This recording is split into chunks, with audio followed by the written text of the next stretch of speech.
అందరికీ నమస్కారం. అందాల లోగిలికి స్వాగతం. ఈరోజు మనం నటన ఘటన తపన అనే కథను విందామా? రచించిన వారు మోచర్ల అనంత పద్మనాభరావు గారు. ఇక కథలోకి వెళ్తే, పట్టాభికి కొంచెం ఊపిరాడనట్టుగా ఉంది. ఆయాసంగా ఉందనిపిస్తోంది. చదువుతున్న పేపరు పక్కన పడేసి గుబులుగా కుర్చీలో నుంచి లేచి కిటికీలో నుంచి బయటకు చూశాడు. దేహస్థితికి అనుగుణంగానే బయట కూడా గుబులుగానే ఉంది. నల్లటి మబ్బులు గుంపులు గుంపులుగా ఆకాశాన్ని ఆక్రమించేశాయి. ఏ క్షణాన్నైనా వరుణుడు విజృంభించేలా ఉన్నాడు. మెల్లగా సోఫాలో వాలి విశ్రాంతి తీసుకున్నాడు. కాసేపటికి కొంచెం సులువుగా అనిపించి గడియారం కేసి చూశాడు. ఉపాహారానికి సమయమయ్యింది. పండరి పిలుపు కోసం ఎదురు చూస్తున్నాడు. కాసేపటికి బయట చినుకుల చప్పుడు వినిపించింది. వాన మొదలైంది కాబోలు అనుకున్నాడు. ఇంతలో ట్రింగ్ ట్రింగ్ మంటూ కాలింగ్ బెల్ మోగింది. ఇంత పొద్దున్నే ఎవరబ్బా?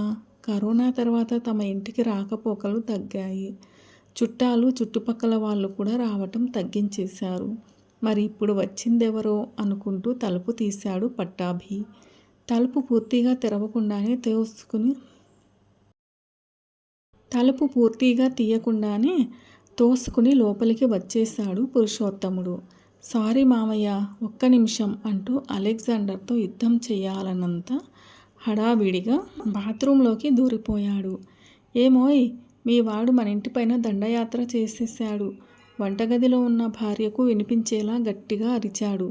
వంటింట్లో ప్లేట్లో ఉప్మా పెడుతున్న పండరికి భర్త మాటలు అర్థం కాక దండయాత్రలు పాదయాత్రలంటూ పాఠాలు చెప్పకుండా కాస్త అర్థమయ్యేలా చెప్పండి. బడిపంతులు కాకపోయినా పాఠాలు మాత్రం బాగానే చెబుతారు వెటకారంగా అంది. వాడేనే నీ మేనల్లుడు శ్రీశ్రీ పురుషోత్తముడు. వాడా? ఏడి? ఎక్కడా? హాల్లోకొచ్చి కలియ చూస్తూ అడిగింది. ఆపై ఆందోళనగా, వాడసలే త్రిపాద నక్షత్రం. ఈ భాగ్యనగరంలో వాడు తిరగనివాడా? చూడని ఇల్లంటూ ఉండదు.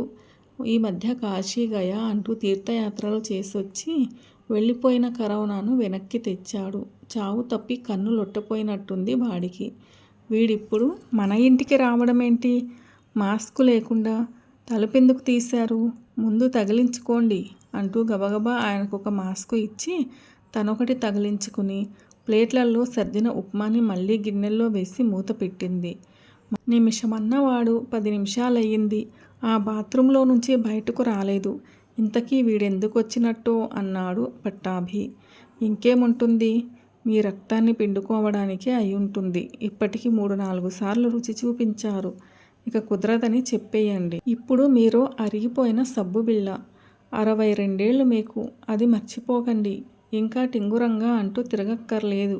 కాస్త ఇంటి పట్టు నుండి విశ్రాంతి తీసుకోండి అని పండరి అంటున్నా విననట్టు నటించాడు పట్టాభి.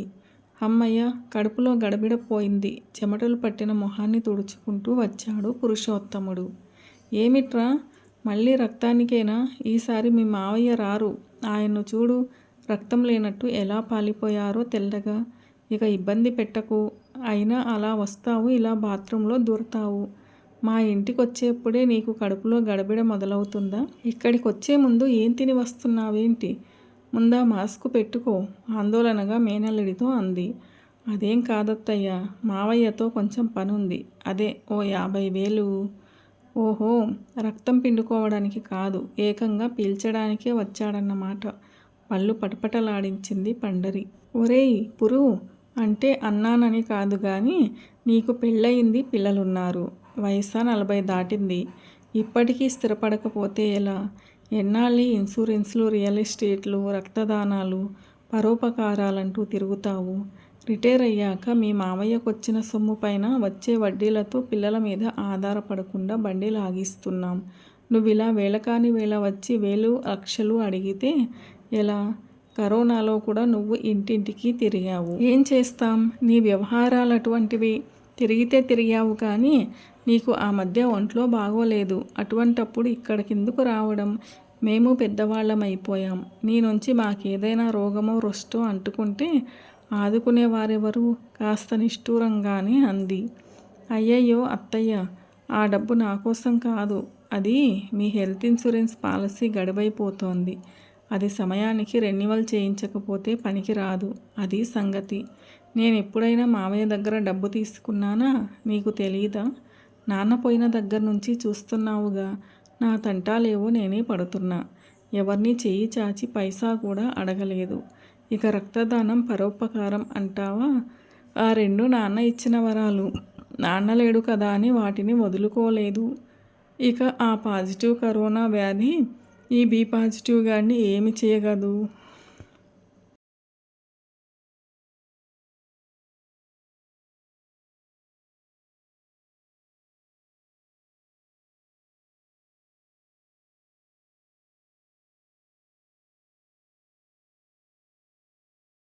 ఇక ఆ పాజిటివ్ కరోనా వ్యాధి ఈ బి పాజిటివ్ గాడిని ఏమీ చెయ్యదు. మావయ్యను కూడా ఏం చెయ్యదు. ఎందుకంటే ఆయన రక్తం కూడా బి పాజిటివే కదా. అంతేకాదు, పరోపకారం చేయడంలో మావయ్య తర్వాతే ఎవరైనా. ఇక రక్తం సంగతంటావా? అవసరం పడినప్పుడు ఆసుపత్రి వాళ్ళే ఫోన్ చేస్తారు. నీకు తెలియని విషయం ఏంటంటే, ఎవరైనా సరే 65 ఏళ్ళు వచ్చే వరకు రక్తదానం చేయొచ్చు. అందుకని నువ్వేం గాబరా పడొద్దు. మావయ్య, ఇన్సూరెన్స్ కంపెనీకి ఓ 50,000 చెక్కిచ్చి ఈ పేపర్లపైన సంతకాలు చేసి ఇవ్వండి. మిగతాదంతా నేను చూసుకుంటా అన్నాడు పట్టాభితో. సర్లే, కబుర్లు చెప్పడంలో నీ తర్వాతే ఎవరైనా. ఆ ఇన్సూరెన్స్ విషయాలు తర్వాత కానీ నీ ఆరోగ్యం సరిగ్గా చూసుకో. మీ మావయ్యలాగే నువ్వు కూడా నీరసంగా కనిపిస్తున్నావు. ఇక రక్తదానాలు తగ్గించు. కాస్త ఉప్మా తిందువు గాని రా, వేడివేడిగా ఉంది అంటూ వంటింట్లోకి వెళ్ళింది పండరి. నా టిఫిన్ అయిపోయిందత్తయ్య. నేనింకా చాలా చోట్లకెళ్ళాలి. మళ్ళీ హాస్పిటల్కి కూడా వెళ్ళాలి అంటూ చెక్కు తీసుకుని వెళ్ళిపోయాడు పురుషోత్తముడు. ఎందుకే వాడిని అలా ఆడిపోసుకున్నావు? వాడెప్పుడూ నన్ను డబ్బు అడగనే లేదు. అది నీకు తెలుసు కదా.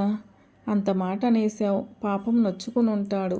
ఇన్సూరెన్సులు, హాస్పిటల్ వ్యవహారాలు వాడు చూసుకోబట్టి నీ మోకాలి ఆపరేషన్ సవ్యంగా జరిగిందా లేదా? హెల్త్ ఇన్సూరెన్స్ గడువైపోయిందన్న సంగతి నేను మర్చిపోయాను. వాడు గుర్తు పెట్టుకుని మరీ వచ్చాడు. వాడి పేరుకు తగ్గట్టు పురుషోత్తముడే.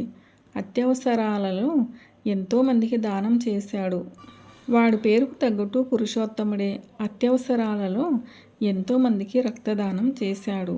మీ అన్నయ్యకి ఆ మాయదారి జబ్బేదో వస్తే 20 ఏళ్ల వాడు రక్తం ఇవ్వడమే కాకుండా నాకెంతో ధైర్యం చెప్పి నా చేత కూడా ఇప్పించాడు. అలా 3-4 సార్లు నా చేత రక్తదానం చేయించి పుణ్యం వచ్చేలా చేశాడు. కరోనా రోజుల్లోనూ ఇప్పుడూను మన మంచి చెడ్డలు చూసింది వాడేగా అన్నాడు పట్టాభి. 2 ఏళ్ల పాటు ఆ మహమ్మారి మనుషుల్ని దూరం చేసింది. మనసుల్ని భయంలో బంధించేసింది. బతుకు భయం నా చేత అలా మాట్లాడించిందేమో. వాడి మనసు కష్టపెట్టాను. వెర్రి వెధవ. చిన్నతనంలోనే తండ్రి పోయినా నలుగురున్న సంసారాన్ని గుట్టు చప్పుడు కాకుండా లాక్కొస్తున్నాడు. ఏమిటో మన ప్రమేయం లేకుండా కొన్ని అలా జరిగిపోతాయేమో. దూరం పెట్టాల్సింది వ్యాధిని గాని మనుషుల్ని కాదని ఎప్పుడు తెలుస్తుందో నాలాంటి వాళ్లకు. లెండి, ఆ ఉప్మా కాస్త నోట్లో వేసుకుందాం. ఈ పాటికి అది చల్లారిపోయే ఉంటుంది. పశ్చాత్తాపం ముంచుకొచ్చింది పండరికి. కొన్ని రోజులు గడిచాయి. ఒకరోజు మా సేవా సమితి నుంచి ఫోన్ వచ్చిందోయ్. అర్జెంటుగా ఎవరికో బి పాజిటివ్ రక్తం కావాలట. నన్ను హాస్పిటల్కి రమ్మన్నారు. పురుషోత్తముడు అక్కడే ఉన్నాడట. పండరికి చెప్పాడు పట్టాభి. మళ్ళీ రక్తదానమా? వీల్లేదు. ఈ వయసులో రక్తదానాలంటూ ఆస్పత్రుల చుట్టూ తిరగడం మంచిది కాదు. చొక్కా వేసుకుని బైక్ తాళం పట్టుకున్న భర్తని చూసి నా మాటెప్పుడు విన్నారు కనుక హాయిగా ఆటోలోనో క్యాబ్లోనో వెళ్ళమంటే వెళ్ళరు. ఇంకా ఆ బైక్ మీదే వెళ్తానంటారు. మీరొచ్చే వరకు నా భయం నాది. వర్షం రావచ్చేమో, తడవకుండా చూసుకోండి అంది పండరి. నువ్వన్నది నిజమేననుకో. కానీ పురుషోత్తముడికి మాటిచ్చానే. వాడో కరుణామయుడు. ఎప్పుడూ పదుగురి శ్రేయస్సు కోరతాడు. ఇక నా గురించి అయితే ఎంతో శ్రద్ధ తీసుకుంటాడు. అయితే నువ్వు అనవసరంగా లేనిపోనివి ఊహించుకోకు. ఆమెను అనునయించి ఆసుపత్రికి బయలుదేరాడు పట్టాభి. డాక్టర్తో మాట్లాడి బయటికి వచ్చిన పురుషోత్తముడికి పట్టాభి ఎదురు చూస్తూ కనిపించాడు. మావయ్య, నేను ఇంటికి వచ్చినప్పుడల్లా అత్తయ్యకి మొహం చూపించలేక కడుపులో గడబిడ అంటూ బాత్రూంలో దూరి సంభాళించుకురావటం నా వల్ల కావడం లేదు. గొంతులో దుఃఖపు చీర అడ్డుపడింది పురుషోత్తముడికి. ఏం చెయ్యమంటావురా? మీ అత్తయ్య అమాయకురాలురా, బొత్తిగా లోకజ్ఞానం లేనిది. ఎంతసేపు నా గురించి తపన తప్ప తన గురించి ఏమాత్రం తాపత్రయపడదు. చివరికి మా అబ్బాయిల గురించి కూడా ఆలోచించదు. వాళ్లను చూసుకోవడానికి వాళ్ళ పిల్లాలు ఉన్నారంటుంది. మొత్తం తన ప్రేమనంతా నాకే ఇస్తుందిరా. ముఖానికి ఇంత పసుపు రాసుకుని పెద్ద కుంకుమ బొట్టుతో ముత్తైదువ కళ ఉట్టిపడే మీ అత్తయ్యకు నా అనారోగ్యం గురించి నా అంతటా నేను ఎలా చెప్పనురా? ఏ రోజైతే ఈ విషయం మీ అత్తయ్యకు తెలుస్తుందో ఆ రోజు నేను చచ్చిపోయినట్టేరా. పట్టాభి గొంతు గద్గదమైంది. కాసేపటికి తేరుకుని, ఒరేయ్ పురుషోత్తమ, నా కోసం ఎన్నో చేస్తున్నావు. నాకు మరో సాయము చేస్తావా? అది నువ్వే చేయగలవురా. మీ అత్తయ్యకు ఎలాగో అలా చెప్పు. మావయ్య ఓ భయంకరమైన రోగంతో బాధపడుతున్నాడని, ఆయన రక్తంలో ఎర్ర కణాలు బలహీనమై రక్త ప్రవాహం సరిగ్గా జరగదని, రాను రాను హీమోగ్లోబిన్ శాతం తగ్గిపోతుందని, శరీరానికి మెదడుకు కావలసిన ఆక్సిజన్ అందదని, ఆయనకు తరచూ రక్తం ఎక్కించాల్సి వస్తుందని, ఆ విషయం నీ దగ్గర దాచి ఎవరికో రక్తదానం చెయ్యాలనే మిషతో మావయ్యను ఆసుపత్రికి తీసుకెళ్ళి రక్తం ఎక్కిస్తున్నానని, కొన్నాళ్లకు మావయ్య ఊపిరితిత్తులలో ఇన్ఫెక్షన్ వచ్చి పల్మనరీ హైపర్ టెన్షన్ వస్తుందని, అప్పుడు పరిస్థితి విషమించి ప్రాణం మీదికొస్తుందని చెప్పి పుణ్యం కట్టుకోరా. నీళ్లు చిప్పిల్లిన కళ్ళతో అంటున్న పట్టాభిని చూసి మ్రాన్పడిపోయాడు పురుషోత్తముడు.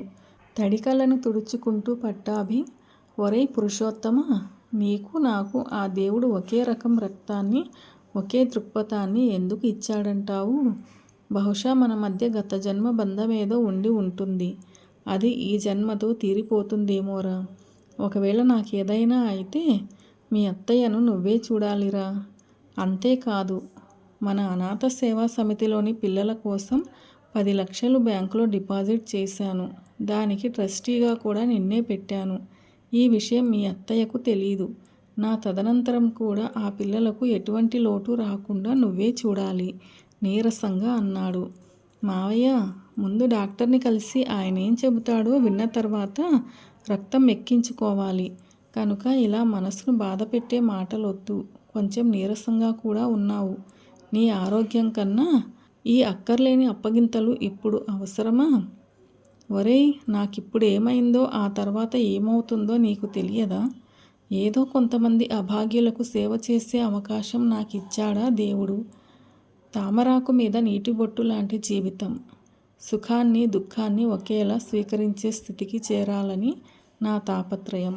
నేను చేసే కర్మలు మాత్రమే నా విధి రూపంలో అనుభవంలోకి వస్తాయి. నా అనారోగ్యం నా దృక్పథాన్ని మార్చలేదు. నా రక్తమే కాదు, నా దృక్పథం కూడా పాజిటివే. నేనెప్పుడూ బి పాజిటివే. నాకు ఎక్కించే రక్తం కూడా బి పాజిటివే. అది నాకిప్పుడు చాలా అవసరం కదూ. లేని ఉత్సాహాన్ని ప్రదర్శిస్తూ అన్నాడు పట్టాభి. పట్టాభిని డాక్టర్కు చూపించి రక్తం ఎక్కించడానికి ఏర్పాట్లు చేసి బయట కూర్చున్న పురుషోత్తం మనస్సు ఆలోచనల్లో మునిగింది. మావయ్య, నీకు రావాల్సిన జబ్బా ఇది. ఆ దేవుడు నీకు అత్తయ్యకు అన్యాయం చేశాడు. నీ అనారోగ్యం అత్తయ్యకు తెలియదనుకుంటున్నావు. నా దృష్టిలో నువ్వే అమాయకుడివి, అత్తయ్య కాదు. అనాథ సేవా సమితి కార్యక్రమాల వంకతో నిన్ను వైద్య పరీక్షలకు తీసుకెళ్ళినప్పుడే అత్తయ్య నన్ను నిలదీసి అంతా తెలుసుకుంది. నీకు రక్తం ఎక్కించడానికి తీసుకువచ్చినప్పుడల్లా అత్తయ్య నీ వెన్నంటే వస్తుందని నీకు తెలీదు మావయ్య. ఒకరికి తెలిసినది మరొకరికి తెలియదని మీరిద్దరూ మభ్యపెట్టుకుని ప్రవర్తిస్తుంటే మధ్యలో నేను నలిగిపోతున్నాను. కళ్ళు మూసుకుని మనస్సు ఘోషను వింటున్న పురుషోత్తముడి ఎదుట ఎవరో నిల్చున్నట్టు తోచి కళ్ళు విప్పాడు. ఎదురుగా అత్తయ్య. పురుషోత్తమ, దూరం నుంచి నువ్వు మీ మావయ్య మాట్లాడుకున్నది వినిపించకపోయినా కనిపించిందిరా. ఆ మహానుభావులలో ఆయన ఔచిత్యము, ఔదార్యము నాకు కనిపించాయిరా. మా పెళ్ళైన దగ్గర నుంచి చూస్తున్నారా ఆ మంచి మనసుని. నేను వీసమెంతెత్తు బాధపడినా ఆయన భరించలేరు. నాకే కష్టము కలగకూడదనే తాపత్రయంతో తన అనారోగ్యాన్ని కూడా నా దగ్గర దాచేశారు. అది మాత్రం నన్ను చాలా బాధ పెడుతోందిరా. నేను ఆయనలో సగమేగా, మరి నా దగ్గర దాపరికం ఎందుకు? ఆయన అనారోగ్యంతో బాధపడవచ్చు కానీ నేను మాత్రం ఏమీ తెలియని దానిలా నటిస్తూ నాలో నేను బాధపడాలా? ఇది భావ్యమేనా? భార్యాభర్తల మధ్య వియోగం ఎంత బాధాకరమో ఆయనకు కాస్త చెప్పకూడదట్రా? పోనీలే, ఆయనకి ఏది అనిపిస్తే అదే చేసి తృప్తిపడని. నువ్వు మాత్రం ఆయన చేసే పనుల్లో పూర్తి సహకారాన్ని అందించు. ఆయన ఆనందమే నాకు కావలసింది. ఆయన ఏం చేయదలుచుకున్నా నేను అడ్డు చెబుతున్నట్టు నటిస్తా, సరేనా? ఆయన జాగ్రత్త. వడివడిగా వెళ్ళిపోయింది పండరి. నరుడి బ్రతుకు నటన, ఈశ్వరుడి తలుపు ఘటన, ఆరింటి నట్టు నడుమ నీకెందుకింత తపన. ఎక్కడి నుంచో పాట వినిపిస్తోంది. ఈశ్వరుడి తలుపుకు తలవంచని మనోనిబ్బరాన్ని తనువంతా నింపుకున్న ఆ స్త్రీమూర్తి తపనకు చేతులు జోడించాడు పురుషోత్తముడు. మోచర్ల అనంత పద్మనాభరావు గారు రచించిన నటన ఘటన తపన అనే ఈ కథ ఎలా అనిపించింది మీకు? నచ్చిందా? నచ్చినట్లయితే వీడియోను లైక్ చేయండి, మీ ప్రియమైన వారందరికీ షేర్ చేయండి. అలాగే మన ఛానల్ను సబ్స్క్రైబ్ చేసుకోవడం అస్సలు మర్చిపోవద్దు. ఈ కథ పైన మీ అభిప్రాయాన్ని కామెంట్ సెక్షన్లో తప్పకుండా తెలియచేయగలరు. వీడియోను చివరిదాకా చూసి కథను పూర్తిగా విన్నందుకు ధన్యవాదాలు. ఇలాంటి మరిన్ని మంచి కథల కోసం స్టే ట్యూన్ అందాల లోగిలి. See you all in another video. Till then, keep smiling and be happy. A very special thanks to the story writer Mocharla అనంత పద్మనాభరావు గారు for this wonderful and amazing story.